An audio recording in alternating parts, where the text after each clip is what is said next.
लगता होगा कमिश्नर साहब कोट पहन के आए दिल्ली से, बढ़िया, बहुत बड़े घर से होंगे।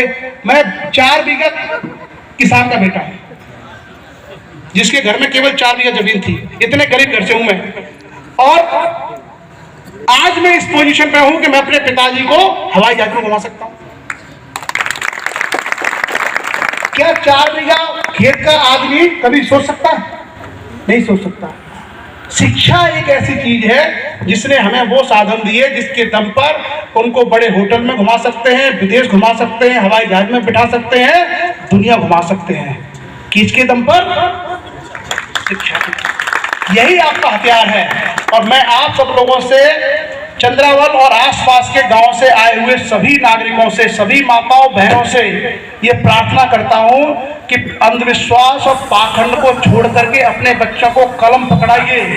नहीं तो आप ये समझिए कि इनके भविष्य को बर्बाद करने के लिए कोई बाहर से व्यक्ति नहीं आएगा, हम खुद इसके जिम्मेदार होंगे। मैंने बहुत समय लिया, आप लोग सुबह 9 बजे से बैठे हैं, भूख भी लगी होगी, और फिर कभी आएंगे आपके गांव में। शिक्षा के संबंध में किसी प्रकार का आपको सहयोग चाहिए, कमल बापू संत और उनकी टीम हमसे जुड़ी हुई है। किसी बच्चे को आईएएस पीएससी की तैयारी करनी हो, आईआईटी की नीट की तैयारी करनी हो, प्लीज हमें एक बात जरूर बताइए। मैं आपको केवल एक बात की गारंटी दे रहा हूं कि अगर किसी बच्चे पर फीस नहीं होगी तो हम उस बच्चे को निःशुल्क कोचिंग कराएंगे, ये हमारी गारंटी है।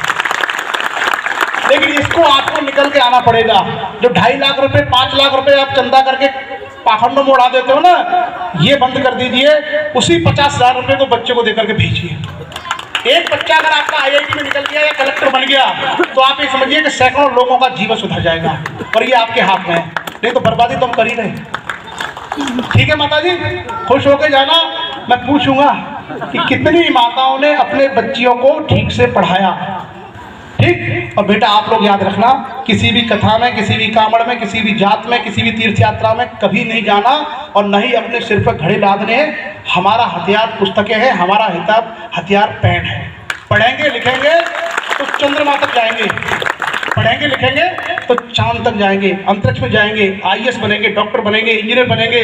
और बेटा अगर पढ़ाई लिखाई नहीं करेंगे तो जो हमारी मम्मी ताई दादी कंडे पाते आ रही हैं, गोबर डालते आ रही है, हमको वही काम करना पड़ेगा। अपना भविष्य बनाना हमारे हाथ में। B rational, be educated, English पढ़िए अच्छे से, सारे संसाधन आपके पास है, इंटरनेट का यूज करिए, और किसी प्रकार की कोई रिक्वायरमेंट अगर जो कमिश्नर साहब ने कहा उससे आपके लिए क्या जानकारी मिली, कमेंट जरूर करें। इस वीडियो के बारे में बताएं, क्योंकि आज हमारा समाज अंधविश्वास, ढोंग और पाखंड में बनशा में जकड़ा हुआ है। जो पैसा पैदा करते हैं उस पैसा के लिए भगत, पंडा, मौलवी, देवी दुर्गा की जात, जाहरवीर की जात, जाहरवीर की जोत, देवी जागरण इसमें खत्म कर देते हैं। और इस समय कांबर यात्रा चल रही है, इसमें सारे के सारे हमारे समाज के ही तो हैं, जो शंकर जी के लिंग पर और पार्वती की योनि पर जल चढ़ा रहे हैं। क्या गंगा माता के लिए शिव के लिंग पर डालना पाप नहीं है? क्या योगी जी कांवड़ लेकर जा रहे हैं, या मोदी जी कांवड़ लेकर जा रहे हैं, अमित शाह जा रहे हैं? बताइए कौन सा नेता कांवड़ लेकर जा रहा है? क्या इन नेताओं के बच्चे कांवड़ लेकर जा रहे हैं? फालतू का टाइम बर्बाद कर रहे हैं, अपनी नस्ल हम खराब कर रहे हैं।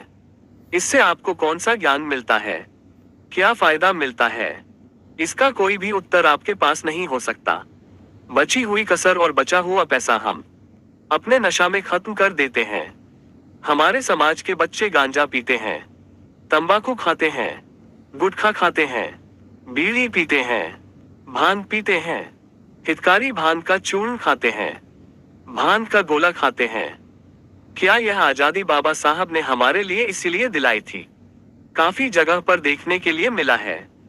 ऐसी समाज के लोगों के लिए कांबर का जल नहीं चढ़ाने दिया, कई जगह मंदिर में नहीं घुसने दिया, पिटाई करके लहू लोहान कर दिया। फिर भी हमारे समाज के लोगों के लिए बिल्कुल भी शर्म नहीं है। जब 14 अप्रैल आ जाती है तो चंदा के लिए इनके पास पैसे नहीं होते, और भोले बाबा के सत्संग में मरने के लिए इनके पास पैसे हैं और टाइम है। जब तक हम इस बीमारी से बाहर नहीं निकलेंगे तब तक हम आगे नहीं बढ़ सकते। अपने बच्चों के हाथ में कलम पकड़ाओ, बेटा बेटी खूब पढ़ाओ, तभी हमारा समाज आगे बढ़ सकता है।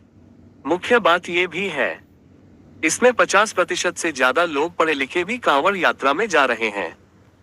कांवड़ियों के लिए सड़क तैयार की जा रही है, फूलों की वर्षा हो रही है, खाने की व्यवस्था की जा रही है, स्कूल बंद किया जा रहे हैं, स्कूल के बच्चे कीचड़ से निकलकर जा रहे हैं, स्कूल के बच्चे जहां शिक्षा मिलती है, आगे बढ़ने का काम होता है, वहां पर सरकार की कोई व्यवस्था नहीं है। सरकार चाहती है धुंध और पाखंड आगे बढ़ता रहे।